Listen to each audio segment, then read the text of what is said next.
Hello students, आज इस video में हम कर रहे हैं क्लास 12 हिस्ट्री का चैप्टर नंबर 9 और इसके मल्टीपल चॉइस क्वेश्चंस हमने इसमें लिए हैं। पाठ का नाम है शासक और इतिवृत्त यानी कि किंग्स एंड क्रॉनिकल्स। इस वीडियो में हम लेंगे 20 क्वेश्चंस। तो शुरू करते हैं वीडियो को। पहला क्वेश्चन है, मुगल दरबार की दरबारी भाषा के रूप में फारसी को किसने बनाया? यानी कि फ़ारसी को किसने जो है दरबारी भाषा बनाया था? Who made Persian as the court language of the Mughal court? Option A है अकबर, बी है औरंगजेब, सी है बाबर और डी है शाहजहां। इसमें से किसने फ़ारसी को मुगल दरबार की दरबारी भाषा बनाया था? तो इसका जो सही जवाब है वो है ए अकबर। अगला क्वेश्चन जो है वो है क्वेश्चन नंबर 2। बंगाल के एशियाई समाज की स्थापना डैश में हुई थी, यानी कि उस वर्ष का नाम बताना है। Asiatic Society of Bengal was established in dash. Option A है 1762 यानी कि 1762, बी है 1784 यानी कि 1784, सी है 1786 यानी कि 1786 और डी है 1802 यानी कि 1802। तो इसका जो सही जवाब है वो है बी 1784। अगला जो क्वेश्चन है वो है क्वेश्चन नंबर 3। इनमें से कौन सा शहर मुगल दरबार की राजधानी नहीं था? यानी जिसे मुगलों ने अपनी राजधानी नहीं बनाया उस शहर का नाम बताना है। यानी कि which of the cities was not the capital of Mughal court? Option A है दिल्ली, बी है आगरा, सी है लाहौर और डी है कलकत्ता। तो इसका जो सही जवाब है वो है डी कलकत्ता। यानी कि कलकत्ता को उन्होंने कभी भी अपनी राजधानी नहीं बनाया। दिल्ली, आगरा और लाहौर उनकी राजधानियां रही हैं। क्वेश्चन नंबर 4 है, अकबर ने बाबर और हुमायूं के अधीन पहले के समय का इतिहास यानी कि उनके समय का इतिहास लिखने के लिए किससे अनुरोध किया था? यानी कि रिक्वेस्ट की थी। Who was requested by Akbar to write the history of earlier times under Babur and Humayun? Option A है गुलबदन बेगम, बी है अबुल फजल, सी है अब्दुस समद लाहौरी और डी है इनमें से कोई नहीं यानी कि नन ऑफ दीज। तो इसका जो सही जो उत्तर है वो है ए गुलबदन बेगम। तो गुलबदन बेगम जो कि हुमायूं की बहन थी, उन्होंने जो है बाबर और हुमायूं के समय का इतिहास हुमायूंनामा के रूप में लिखा है। अगला क्वेश्चन है क्वेश्चन नंबर 5।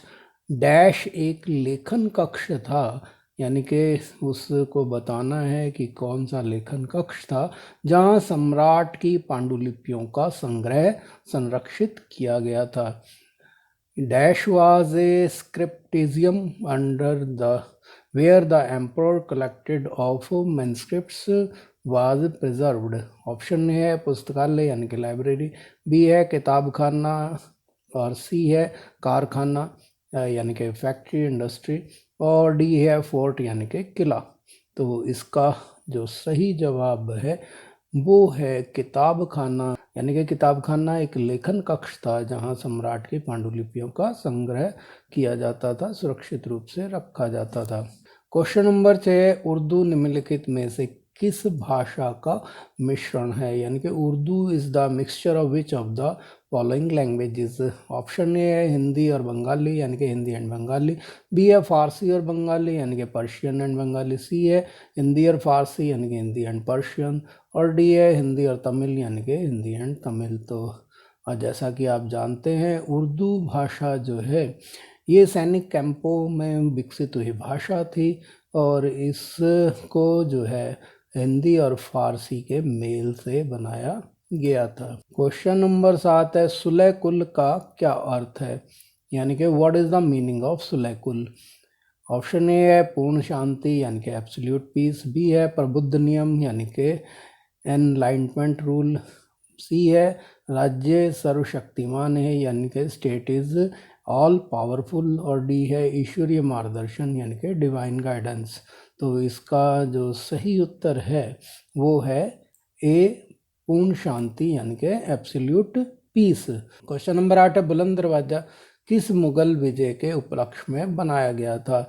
यानी कि Buland Darwaza was built to commemorate which Mughal victory. Option A है लाहौर में मुगल जीत यानी कि Mughal victory in Lahore, B है कांधार में मुगल जीत यानी कि Mughal victory in Kandahar, C है गुजरात में मुगल जीत यानी कि मुगल विक्ट्री इन गुजरात, और डी है गोलकुंडा में मुगलों की विजय यानी कि Mughal victory in Golconda.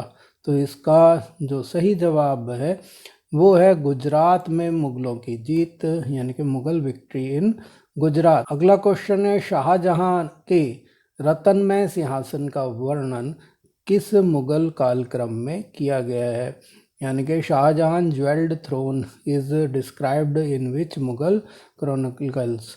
Option A है बादशाहनामा, बी है आईने अकबरी, सी है अकबरनामा, और डी है हुमायूंनामा।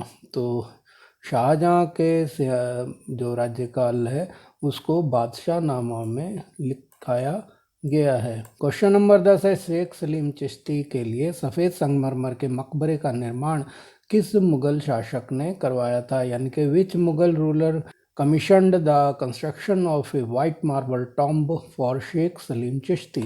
ऑप्शन ए है बाबर, बी है हुमायूं, सी है अकबर, और डी है जहांगीर। तो जैसा कि आप जानते हैं शेख सलीम चिश्ती के आशीर्वाद से अकबर के यहाँ जहांगीर या सलीम जो है पुत्र के रूप में आए थे। तो इसका सही जवाब होगा सी अकबर। क्वेश्चन नंबर 11 है शाही परिवार से संबंधित निम्नलिखित में से कौन सा कथन गलत है, यानी कि which of the following statements related to imperial house hold is incorrect. Option A है मुगल घराने में शाही परिवारों से आने वाली पत्नियों को बेगम कहा जाता था, यानी कि in the Mughal house hold wives who comes from royal families were called begums। B है मुगल घराने में पत्नियों को कुलीन जन्म की नहीं थी, उन्हें आगा कहा जाता था, यानी कि in the Mughal house hold wives who were not of noble birth were called agha. C है रखेलों ने सबसे निचले स्थान पर कब्जा कर लिया, यानी कि the concubines occupied the lowest position, और डी है वंश आधारित परिवार संरचना पूरी तरह से स्थिर थी, यानी कि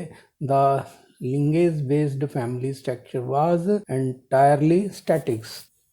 तो इसका जो सही जवाब है वो है डी वंश आधारित परिवार संरचना पूरी तरह से स्थिर थी, यानी कि the lineage based family structure was entirely static. अगला क्वेश्चन है क्वेश्चन नंबर 12 मुगल डैश के वंशज थे, यानी कि पिता पक्ष की तरफ से बताना है किसके वंशज थे। Mughals were the descendants of dash. Option A है चंगेज खान यानी कि गेंगिस खान, बी है तैमूर, सी है इबन बतूता, और डी है सफाविद यानी कि सफाविद्स। तो जैसा कि आप जानते हैं मुगल जो है वो तैमूर के वंशज थे, तो बी ऑप्शन जो है वो सही उत्तर होगा। क्वेश्चन नंबर 13 है बाबर का उत्तराधिकारी डैश था, यानी कि the successor of Babur was dash. Option A है हुमायूं, बी है अकबर, सी है शाहजहां, और डी है जहांगीर। तो जैसा आप जानते हैं कि बाबर का पुत्र हुमायूं उसका उत्तराधिकारी बना था, तो ऑप्शन ए जो है वो सही होगा। अगला क्वेश्चन है क्वेश्चन नंबर 14 डैश को सबसे महान मुगल सम्राट माना जाता है, यानी कि dash is considered the greatest Mughal emperor. तो ऑप्शन ए है शाहजहां, बी है अकबर, सी है जहांगीर, और डी है औरंगजेब। तो इसका सही जवाब है बी अकबर। अगला क्वेश्चन है क्वेश्चन नंबर 15 डैश मुगलों की मातृभाषा थी, यानी कि mother tongue of Mughals was dash. Option A है फारसी यानी कि पर्शियन, बी है अरेबियन, सी है तुर्की यानी कि टर्किश, और डी है उर्दू। तो इसका जो सही जवाब है वो है सी तुर्की। क्वेश्चन नंबर 16 है हुमायूंनामा के लेखक कौन थे, यानी कि who was the author of Humayunnama. Option A है अबुल फजल, बी है हुमायूं, सी है अब्दुल हमीद लाहौरी, और डी है गुलबदन बेगम। तो इसका जो सही जवाब है वो है डी गुलबदन बेगम। क्वेश्चन नंबर 17 है बाबर भारत में किस वर्ष आया था, यानी कि in which year did Babur come to India. Option A 1523, B है 1524 यानी कि 1524, सी है 1525 यानी कि 1525, और डी है 1526 यानी कि 1526। तो इसका सही जवाब है डी 1526 यानी कि 1526। क्वेश्चन नंबर 18 है किस मुगल शासक ने फारसी को दरबार की भाषा बनाया, यानी कि which Mughal ruler made Persian the language of court. Option A Babur, B है हुमायूं, सी अकबर, डी है शाहजहां। तो इसका सही जवाब है सी अकबर। अगला क्वेश्चन है क्वेश्चन नंबर 19। पेंटिंग की कला से संबंधित निम्नलिखित में से कौन सा कथन गलत है। यानी कि which of the following statements related to art of painting is incorrect. पहला है ईरान के सफाविद राजाओं ने बेहतरीन कलाकारों को संरक्षण दिया, यानी कि the Safavid kings of Iran patronized the finest artist. दूसरा है पेंटिंग या मूर्तिकला के रूप में जीवित प्राणियों के चित्रण को इस्लाम में बहुत बढ़ावा दिया गया था, यानी कि the depiction of living beings in the form of painting and sculpture was greatly promoted in Islam. तीसरा है अबुल फजल ने पेंटिंग को जादुई कला के रूप में वर्णित किया, यानी कि Abul Fazl describe the painting as a magical art. और सी है मीर सैयद अली और अबुद समद सम्राट बाबर के साथ दिल्ली गए, यानी कि मीर सैयद अली और Abu Samad accompanied emperor Babur to Delhi. तो हमारे को बताना है इनमें से कौन से कथन गलत हैं। तो ए है पहला और चौथा, यानी कि फर्स्ट एंड फोर्थ। बी है दूसरा और चौथा, यानी कि सेकंड एंड फोर्थ। सी है कि दूसरा केवल, यानी कि सेकंड ओनली। और डी है पहला केवल, यानी कि फर्स्ट ओनली। तो हमें पता है कि पेंटिंग और मूर्ति कला को, जीवित प्राणियों को चित्रण को इस्लाम में जो है बिल्कुल भी मनाही थी उसको दिखाने की। तो एक तो ये गलत है।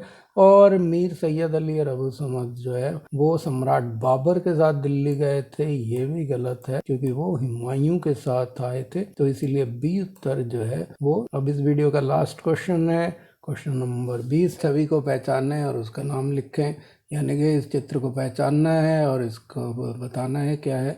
Identify the image and right it's name.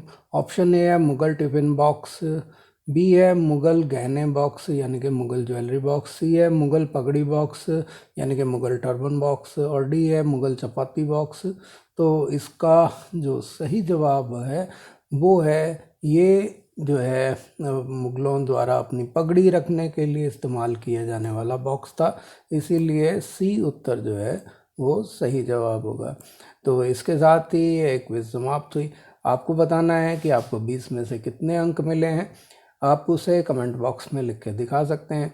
अगर आप इसी तरह के और बहुत सारे जानकारीपूर्ण वीडियो देखना चाहते हैं और मेरे चैनल पे नए हैं, अभी तक सब्सक्राइब नहीं किया है, तो रेड बटन दबा के सब्सक्राइब कर लें और हो सके इस वीडियो को ज़्यादा से ज़्यादा शेयर करें ताकि और लोग भी इसका लाभ उठा सकें। धन्यवाद।